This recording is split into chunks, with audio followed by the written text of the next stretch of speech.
Good morning, everybody. Welcome to Living Astrology with Janet Hickox. Grab your cup of coffee or your tea, sit back and relax, and let's chat about what is happening in the stars above today. And here we are at the morning of a void of course moon. That means that we are in a bit of a holding pattern, a stillness, a stagnation, if you will, maybe even in the activity, but we're really only there for about another 48 minutes. And then the moon will shift out of Taurus and the void and into Gemini, a sign of much more action, conversation, and movement. Yay! Right? It's been feeling like a little bit of a slugfest over the last couple of days, right? With the moon in Taurus, and you're trying to get some traction and you're trying to do something, and it just doesn't happen. So today we have this opportunity to make some changes, perhaps, or movement in a specific direction. And it's always interesting to me to see the coherence in the systems. And here we are talking today about the moon in Gemini, or getting ready to move into Gemini, signaling action and movement and conversation. And as well, the Pleiadian-Earth energy calendar today is in the one universal day, which is a new beginning or initiating a new beginning.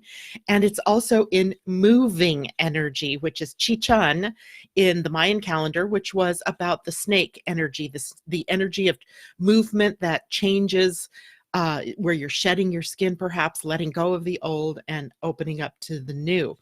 So it's an interesting day all the way around, starting out just a little bit slow and then eventually catching on some energy and moving forward. So let's say good morning to people out there this morning. We see Amy Moore, good morning, Debbie Hedden, Marissa, and Terry, good morning. And Mimi, good morning. Colleen Jackson, good morning. Good to see you. Angela Mather, Keel, good to see you out there. Haven't seen you in a while. So it's great to see everybody joining us here in the morning. So in about 48 minutes, like I said, it is going to change the energy, the weather, if you will, is going to change, moving us into the more Gemini energy of fast thinking and logic and the mind and ideas and curiosity. Can you tell it's one of my more favorite signs of the moon's placement? Maybe because I'm a Gemini. I don't know. I resonate with that energy of the moon in Gemini. So our mental energy is due to be ramping up here shortly today. In fact, some of you may already feel like there's ideas coming or something stirring in the deep. If you're feeling like that, then you are feeling the effects of the moon moving not only into Gemini, but into then an opposition to the planet Mercury, the ruler of Gemini. So we have a sort of energy of Gemini with the moon on one end and Mercury in Sagittarius at the other end, both very mind-oriented signs with ideas aflow and inspiration aflow. So we have some of that energy that's already bleeding through, even though we haven't quite gotten there yet. So today we're seeing all sides of things. This is going to be very helpful in our getting through the energies of the day as we're exploring all of the differences and things that we see around us, the contrasts, the comparisons, just the juiciness of all that is around us. In the energy of movement with the moon in Gemini, we might find ourselves on the road more today, or at least in our minds moving more. And even the idea of short trips or getting around or doing something just to, get the energy moving. This is a sign when the moon is there that is very sociable. In mundane astrology, the moon represents the public, the people, right? We, the people. The public arena, and how we socialize with one another. And of course, the big way that we socialize anymore is through social media. So the moon in Gemini has an affection for, let's say, social media, the internet, conversations, and opening up to new conversations with people that you might not normally have conversations with. So we're moving into that more social media, internet energy of the, that time of the month if you will, when we are more conversationalists. But coming along with conversationalism comes gossip, right? And talking about things of inconsequence. And not that there's anything wrong about talking about things of inconsequence. The problem is when that inconsequential stuff turns to gossip about your neighbors or your friends, or the he said, she said in an office. And those kinds of things can undermine the positive energy of having conversation or being sociable. The moon in Gemini also rules people that are in your life. So people like not your mom and dad or your kids. So we're not talking that close in, but we're talking about the people that might be in your environment. So your siblings or your neighbors or your colleagues at work, or your extended family, roommates maybe, or people that you went to school with. So it rules the people in our lives that are just like one degree out, or maybe 2 degrees out from your spouse or your children or your mother or father. So we might also find ourselves in conversations with those kinds of people today, right? Is your phone starting to buzz already? We got to watch out for a couple of things, though. The moon in Gemini is fast thinking and is very apt to lose focus because they're scattering that focus across many different topics or maybe different conversations. I know that when this kind of a day pops up, that I'm going to end up holding 3 and 4 conversations, perhaps via phone, via internet, via telephone ringing, messenger, Facebook, all those kinds of things. People tend to reach out more to communicate during a moon transit through the sign of Gemini. So sometimes we can get frazzled. Our minds can get frazzled. We end up with that monkey mind, with our mind moving at 100 miles per hour. And trust me when I say this isn't happening yet, right? Right now, the moon is still in Taurus and it's still in the void. So we're, sort of in the quiet phase. So maybe enjoy the quiet, because I think later in the day and for the next day or so, things are really going to pick up in terms of that monkey mind. What are you focusing your thoughts on, etc.? There's also something else to watch out for with Gemini energy in the mind, and that's superficiality. We're only touching the surface sometimes with Gemini energy. At the other end, Sagittarius energy goes deep and forgets about the details. But Gemini sees the details but forgets to go deep. So we might have this fickle feeling of energy in the next couple of days as we're dealing with the details on the surface of something, but not really wanting to dive deep. But Mercury in Sagittarius, on the other hand, is pulling us a little bit deeper. So we may find ourselves vacillating between the deep and the details, the deep and the details. So could be an interesting couple of days for us, as not only this energy is lighter energy, to be sure, but the bigger energies of the astrological landscape right now are heavier, right? We've got Jupiter, Saturn, Pluto, the South Node, and Venus, all in the sign of Capricorn. So we've got this groundedness, and we may kind of turn our backs to that more superficial, fun-loving, lighter energy in favor of the deeper energies. So watch that in yourself, right? Life is not meant to be so serious, right? So serious, right? Smile. Get out there, be cheerful, cheer others up who are trying to be too serious. It isn't that kind of a day, right? It's meant to be lighter weight energy. So tell me how you guys are feeling out there this morning. I see Marissa and Debbie Hedden and Angela, or Marissa says, good morning. My thoughts are everywhere but work this morning. Had some insights, now waiting for the universe to show me the way. Generator spleen directed. Lovely, lovely. See, isn't it nice to know who you are, Marissa, or how it is that you're meant to integrate the energies out there? It's so powerful, because then you don't need to leap into something, that you're waiting for your instinct to kick in this case, your spleen, that will direct you to the right thing in the right moment. Jan Landry, good morning. And Angela says, I'm home incubating and resting while I wait to give birth. She's due this week. Oh, congratulations, Angela. You'll have to have somebody let us know when you give birth. Amy says, good morning. April, great to see you. Debbie Tibbetts-Tumiel, good morning. Colleen, good morning. Londa, good morning. By the way, I hope you all caught the radio show that I posted over the weekend that Londa, our intrepid friend here, was doing on the healing techniques that she uses.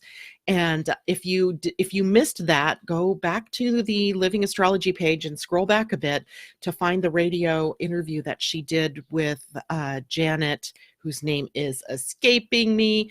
But Janet is someone that I did an interview with back a while ago. She's in New York. And gosh, the name of the radio show, I think, is I want to say I Spy, but it was not that. Eye-opening, something or another radio. So look for that. Londa gave a great interview. Debbie says, good morning from Atlanta. One day after Rita's surgery, she did great. Oh, that is so good, Debbie. Thank you for letting us know. And Debbie says, all the best and congratulations ahead of time. I'm betting that is for Angela's pregnancy. Jan, love that color. Oh, yeah, thank you. This is one of my favorite colors. I decided I needed to be in the pink today. Michael Albertson, great to see you. Marissa says, Angela, wish you an empowering, positive, safe delivery and healthy baby. Love it. Love it. Rita, good morning to you. And we send you tons of healing energy so that you can move through this and get on to the other side and be healed and be able to use your shoulder once more. Okay. Kristen, good morning to you. So I ran across a question this morning. I don't know who sent this question in. Sometimes people block their name and the ability for people to see who they are on Facebook. And if that's the case, then when I get the message, all it tells me is Facebook user said. And so I don't know who you are, but I hope you're listening. And if you are listening, what the question was is about the 6th line profile in a human design chart. And whoever this was, had been listening to a talk, and the person was talking about the 6th line being a triphasic experience, but they didn't explain further. So I thought this morning I would talk a little bit about that for you. So if you look at your human design chart, I'm going to pull one up. I didn't pull a new chart for this morning, but let me pull out yesterday's so I can sort of show it to you. But if you're looking at your human design chart, you'll see that there are 2 lines of numbers that are on the left column, the left side of the page. And now I'm going to show you one that's on the right side of the page, but that's okay. Because this is a moment, a just now chart. It's only going to show us what was going on the conscious level. But there's 2 columns. One is the design, and it's more unconscious, and the other is the personality. It's usually in black. And it tells you the more conscious qualities that you're carrying. But you'll notice that in some charts you see it, there's a point something, a 0.1, 0.2, 0.4, whatever. For others of you in your charts, you see it as an exponent, right? So you'll see like a 26 raised to the 4th or something like that. Well, those little exponent numbers, or the numbers that come to the right of the dot, are the lines that further define the gate, the energy of the gate that your planet is sitting in. So some of them are going to be, in some of your charts, you're going to see that you have all 6 numbers, 1 through 6, at different gates. Some of you are going to see that there's an emphasis more on maybe 3s or 5s. But when you're looking at that, it's telling you a little bit more information about the expression of that gate for you personally. So I often think of the gate, if you will, as the highway that you're on, you're traveling down, and the exponent, or the line, being the lane of the highway that you're driving down.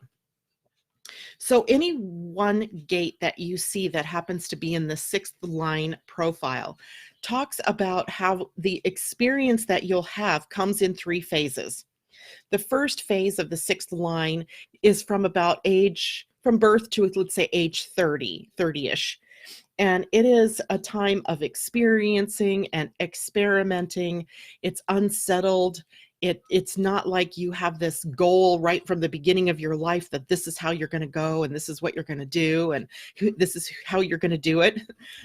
There's less certainty around your life in those first 30 years. And it's also because of that experiential nature of that time, that it can be filled with a lot of ups and downs and traumas and dramas and excitement and boringness, and, sort of a study of contrasts in those first 30 years or so.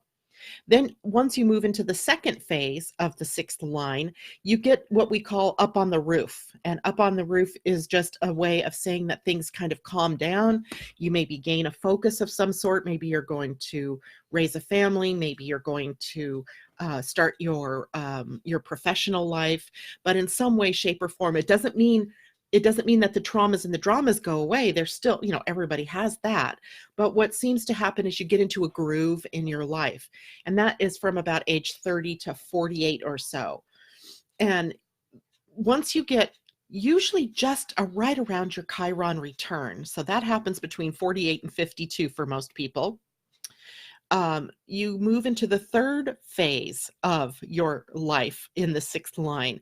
And that's sort of coming down off the roof, right? Now you have to emerge back out into the world, and you have to it's almost like the role model you has to emerge. And if you don't come down off that roof and emerge out into the world, then you're sort of doomed. I don't want to use the word doomed, but you sort of see a repeat of the first 30 years of your life, the ups and downs, the uncertainties, the experimental nature of things. So the energy of the triphasic line 6 is something that is considered a late bloomer, right? It's usually something that launches most powerfully in that third phase of your life, while the first two phases, the first phase definitely up and down, the middle phase kind of calms things down, kind of gets into a groove, and then gets messed up again when you get to that Chiron return, or just before that Chiron return, and you're meant to launch out into the world.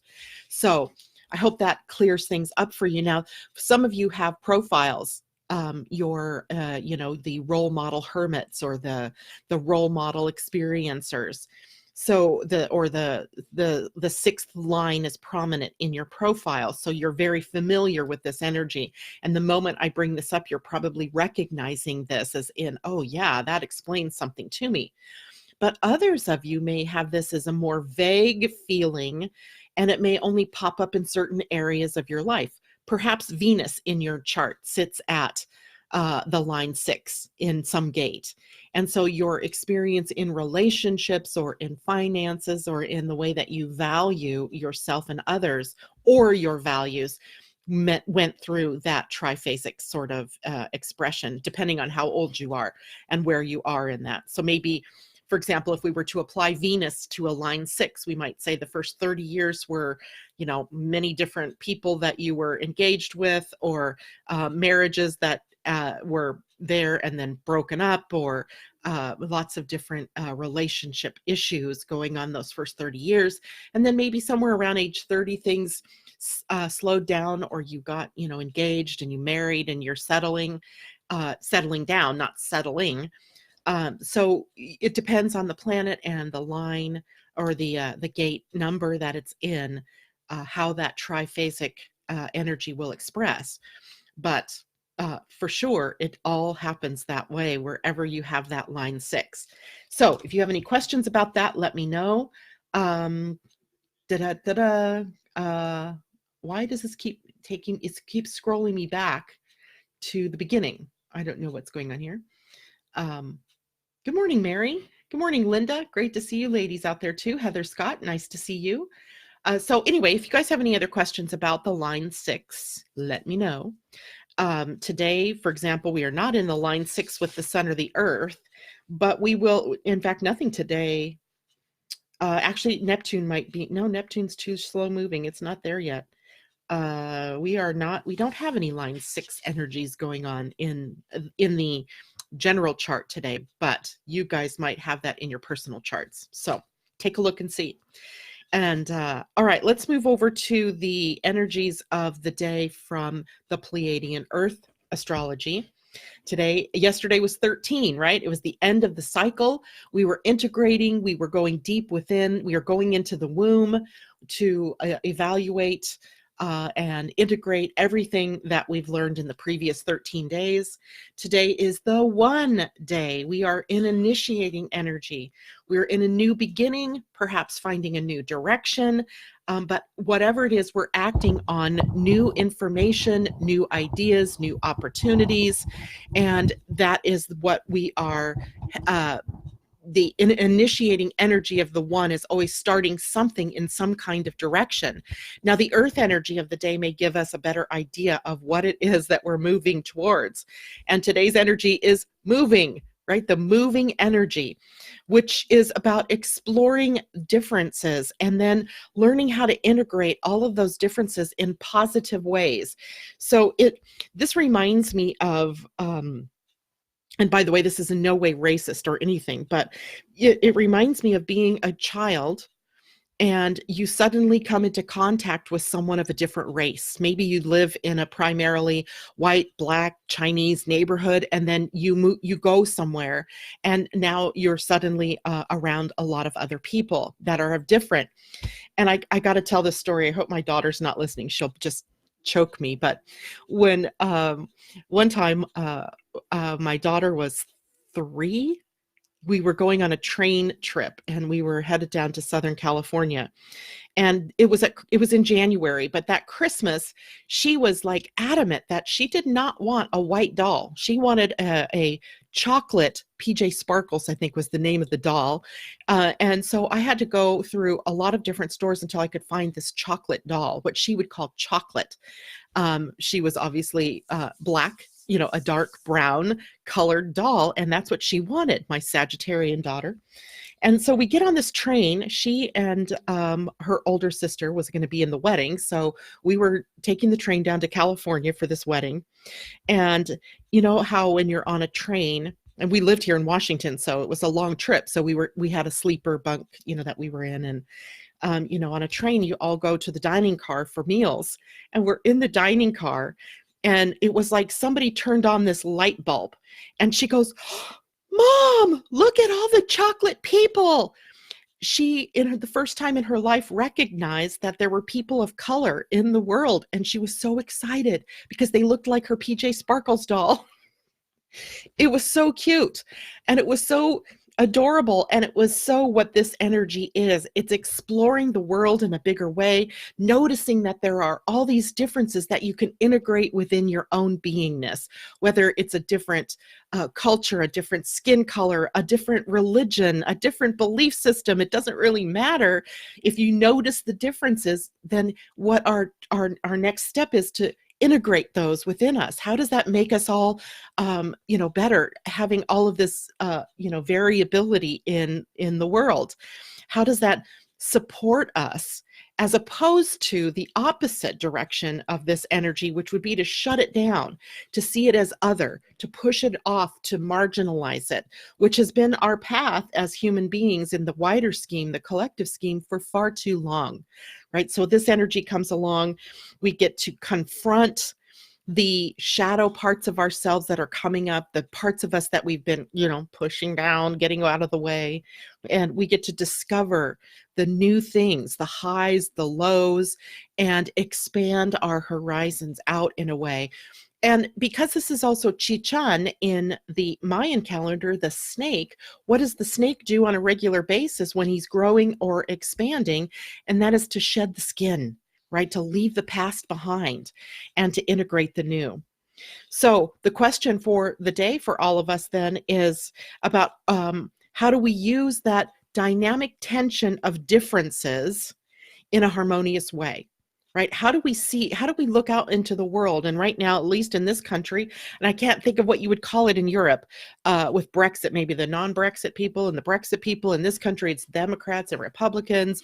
How do we use that tension of these opposite, these things, these entities that appear to be so diverged away from each other, right? Like they're turned in opposite directions. But how do we take those energies and we bring them together in some way? Now, within you, you also have these divergent energies that are polarized or divided, and they're usually what you would call your shadow, right? They're hiding from you. They're in the shadows. So this is about bringing it up, letting it come up, seeing it, embracing it even, right? There's nothing wrong in embracing the differences, because it's what makes us human. It makes us humanity. It brings us together, really, in some very uh, in a way that it hasn't quite dawned on us yet about how it is that differences bring us together. It would be a pretty boring world if we all looked the same, acted the same, believed the same way. And I think then, turmoil, it gets created then because it's so boring, right? So we have to have these changes. We have to have these things arise from within us that changes up the game. So here we are changing the world. The potential here, the high side of this energy today, is changing the world through the choices that we make. And literally this, I'm going to circle this on my paper because this could really be the hallmark of 2020, right? Of 2020 and even beyond, is how do we change the world by the choices that we make? Because in every day and every moment, we've talked about it before, you're making choices, right? You're making choices in the conversations you have, in the way that you respond to something that shows up in your outer world, the way that you're being with your relationships, what you're doing with your dollars, what you're doing with your time. Your experience in the world is valuable, but what are you doing with it? Right? What are we doing with it? So here it is, a day where we can bring spiritual integrity by connecting the heart and the mind, right? So our heart knows the truth. There's something deep within us that really knows the truth. It is only our mind that gets in there and starts pointing out the differences, right? The things that keep us apart, as opposed to the heart that takes in and brings us together. So which are we going to tap into? That becomes the question. Do we tap into the heart energy, or do we tap into the mind's energy that wants to keep us separated? And I think we're really good at tapping into differences. We are so good at it. But let's tap into another place, right? Let's tap into the places that make us feel that we belong together, right? That we're all together on this planet. Christine, just coming home from the workday, Mimi says, love that story about your daughter. It was, I think my mother mind went to, oh my God, what are these people going to think, right? That, am I teaching my daughter to be racist and she sees other people? I mean, all this conversation just started running through my head at the time. But every person in that train car, no matter what color they were, no matter what country they came from, just got big grins on their faces, or were smiling at the laughing out loud, even that this 3-year-old was seeing chocolate, right? She was seeing something that she wanted to embrace. It was amazing. And yeah, great experience for all of us, I think, that day. And we'll never forget that experience. So yeah. Angela, all right. Mind in service of the heart steps outside of the tendency to polarize. Right, exactly. Yesterday, somehow I stumbled onto this video. I don't know, do I still have it? I do. So I'm going to send this link out because it was a video of Greg Braden, and it was just recent too, December 6th. So last Friday, he published this video, and it's called "This Recent Discovery is So Powerful It Defies Belief."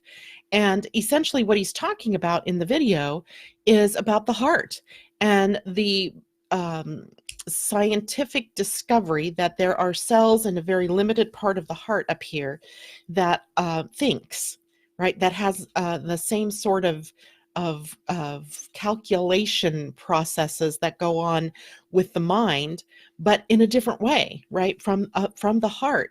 And the video is just fascinating as he's talking about, these experiences of people who've had heart transplants, and how that, the heart being transplanted within them, then the experiences of the heart of the person that passed away are being implanted now into this other person. And there are these experiences that these people have of their likes and their desires and changing after they have these heart transplants. And this one extraordinary story that he talks about is this woman who wakes up after her heart surgery, her heart transplant, and the doctor's there, and he asks her how she's feeling, and she's like, "I'm starving, I'm hungry." And he goes, that's awesome. He said, let me get you some food. And she said, but I want some very specific food. She said, I'm not hungry for hospital food. I want Kentucky Fried Chicken. So it's a chicken chain. I don't know if they have those all across the country, but Kentucky Fried Chicken. And it turns out that the person whose heart that she got loved Kentucky Fried Chicken. In fact, he pretty much lived on Kentucky Fried Chicken. So how is it this woman who really never ate Kentucky Fried Chicken suddenly wanted Kentucky Fried Chicken? And there's another extraordinary story of a little girl. She was 8 years old, and she had a heart transplant from a little girl that was 10. And this little girl was murdered, the 10-year-old, although the little girl that received the heart did not know this. But immediately after receiving the heart, she started having nightmares. And the nightmares were, they were so real, right? That the psychologist involved said, I think there's something more to this experience that she's having. So he brings in an artist, what do they call, a forensic artist. And the artist begins to draw the pictures that the little girl's talking about, including the face and of the person in the dream. And she's talking about being in a forest, and she's lost, and she's running, and she hears this man behind her, and he's going to catch up to her, and she trips over something in the forest and falls, and then he comes upon her and murders her. And he says something before he kills her, something very specific that keeps coming up in the nightmare. And the 8-year-old girl, in the experience of the murder of this 10-year-old, solves the crime. They find the murderer. How does that happen? How does that happen? It can't happen it can only happen if there's something more to the heart than what we've thought of in the past. So these stories are extraordinary, and he shares about how science is finding out more about the heart and its thinking capacity and its ability to magnetize experiences to us, and how its interface with the mind is more powerful than the mind is in and of itself. It's amazing stuff. So I'm going to make myself a note so I don't forget to do this in my craziness of the day. I'm going to definitely post that video for everybody to be able to watch, because it's extraordinary. Okay, so Karen Devine had the same thing with my young daughter, and we moved from Atlanta to Crested Butte, and she didn't remember seeing African Americans. I took them all out of school and moved to MX, I'm not sure where that is, for a school year, so they could see how most of the world really lived. Fascinating, very mind-opening, and also, horizon opening when that happens. Colleen says those heart transplant stories always floor me because they're amazing. And Angela says, yeah, that sounds so interesting. I've heard things along those lines before with heart intelligence. We'll check out the video. Definitely. Kathy, good morning. Amy, and now I'm crying. What a lovely story.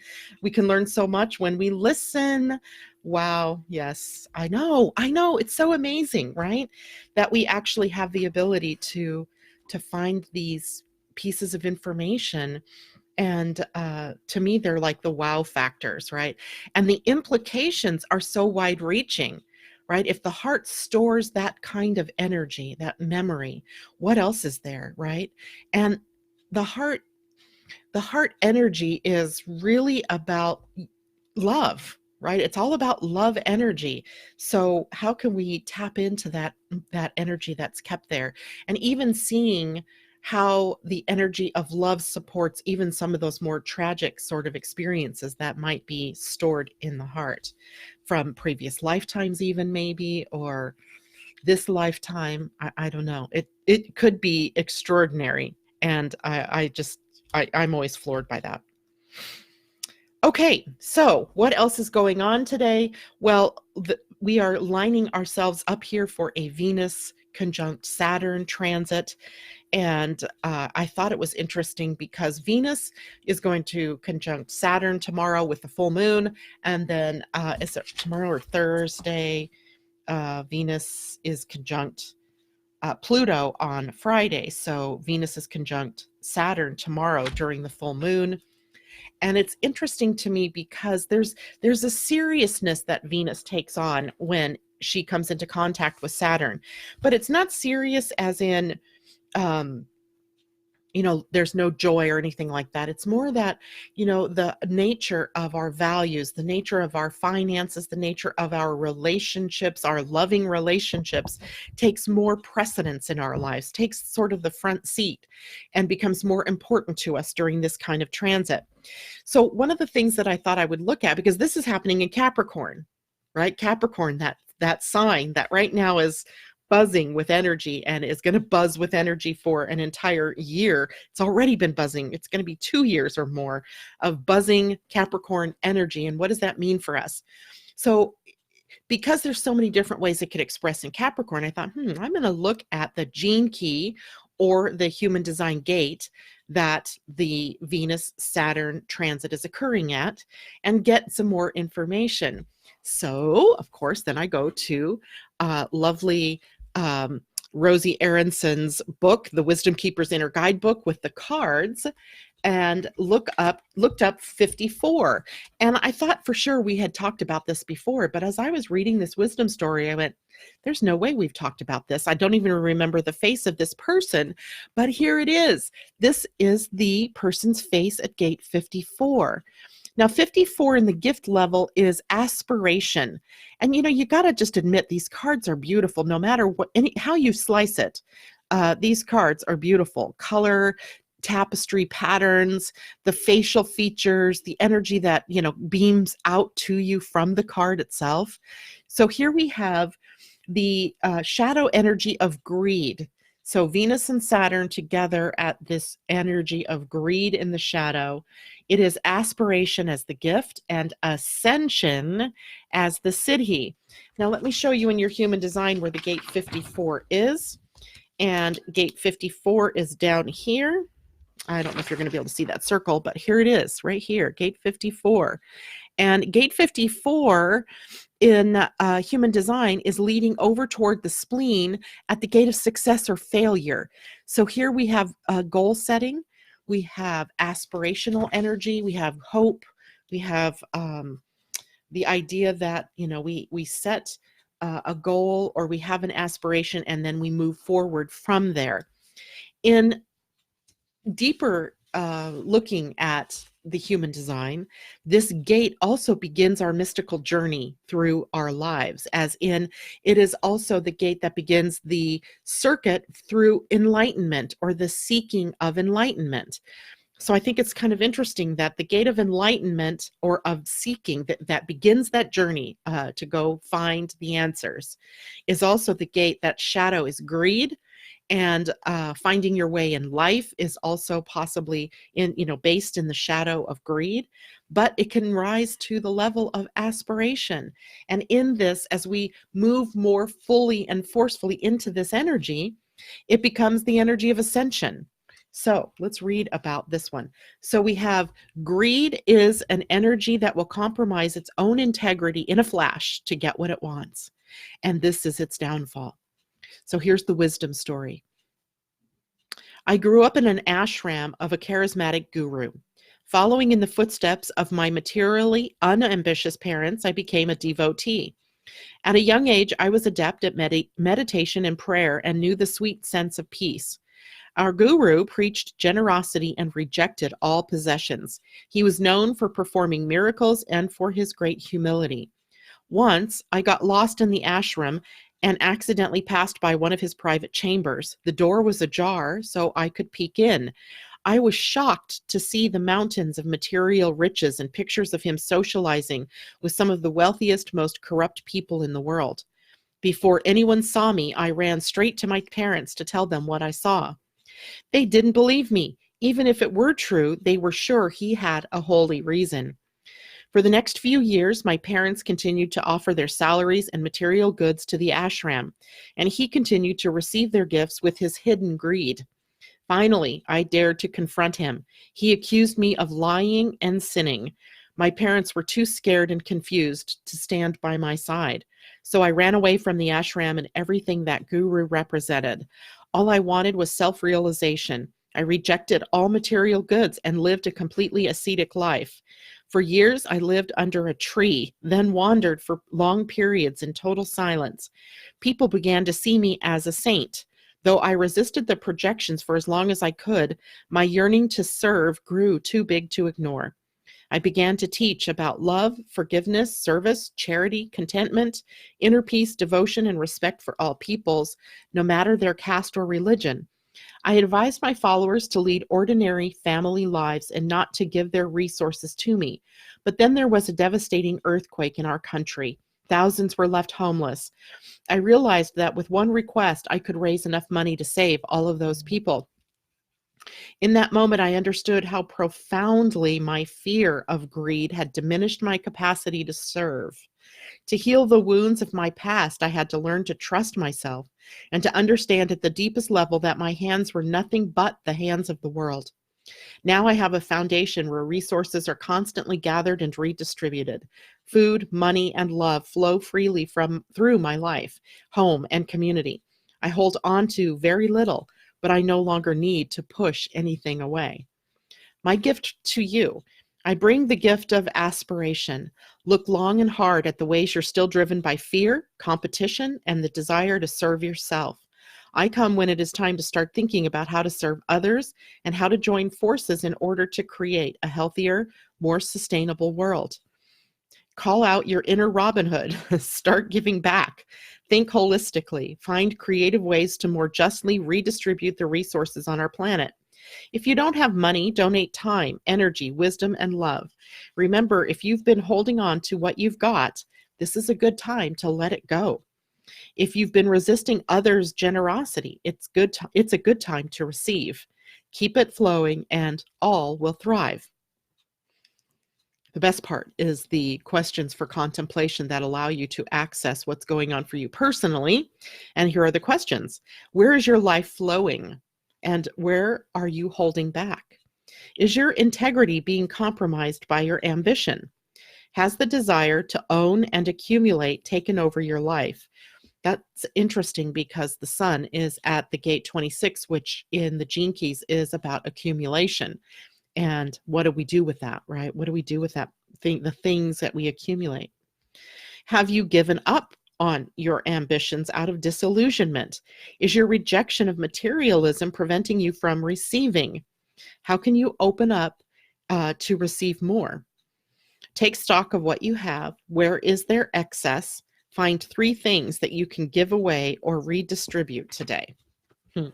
So, the gate 54, here's the face once more. These lovely, lovely faces.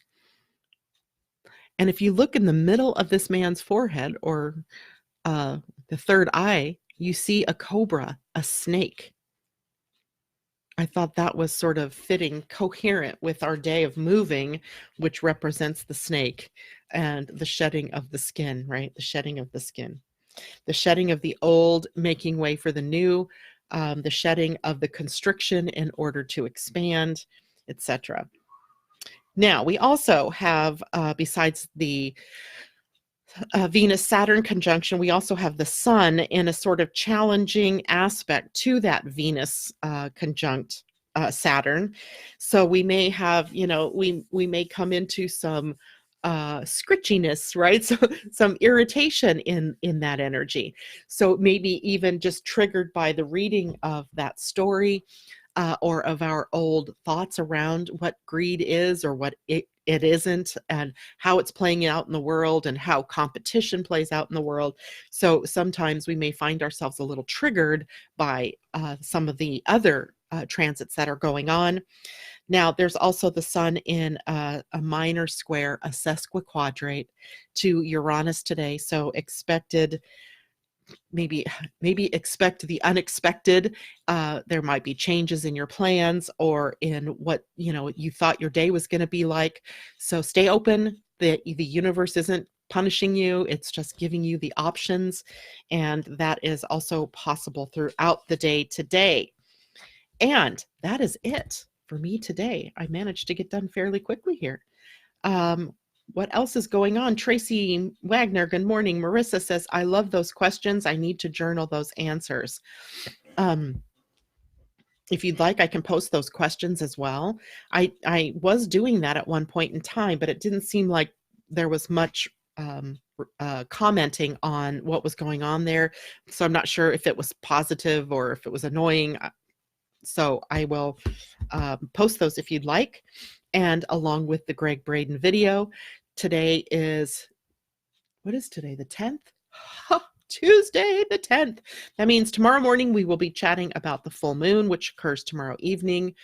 And we will be talking about tomorrow night is the webinar, The Astrology of 2020. So I'm putting the finishing touches on that today and tomorrow. So we've got a lot going on. You can still purchase your ticket to go to that. Let me just say that if you're someone who's purchasing the one-time ticket to go to the Astrology of 2020, then purchasing it's one step, but you're also receiving an email from me directly afterwards that asks you to register for the webinar. And that's because there wasn't a real easy way to seamlessly put this together. It needed to be a two-step process. So make sure if you have already purchased your ticket, but you didn't register, that you register. I'm sending out personalized emails to each person who hasn't registered yet, but purchased. So if you don't receive an email from me about that, don't worry about it.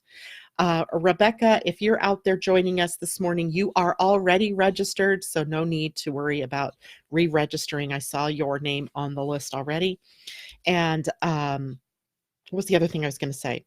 The other way to join the webinar is to join the Living Astrology Academy membership, where for $13 a month, you can have access to monthly webinars and training materials, etc. All right, guys, that's it for me this morning. Have a great day, and I will see you tomorrow morning. All right, bye for now.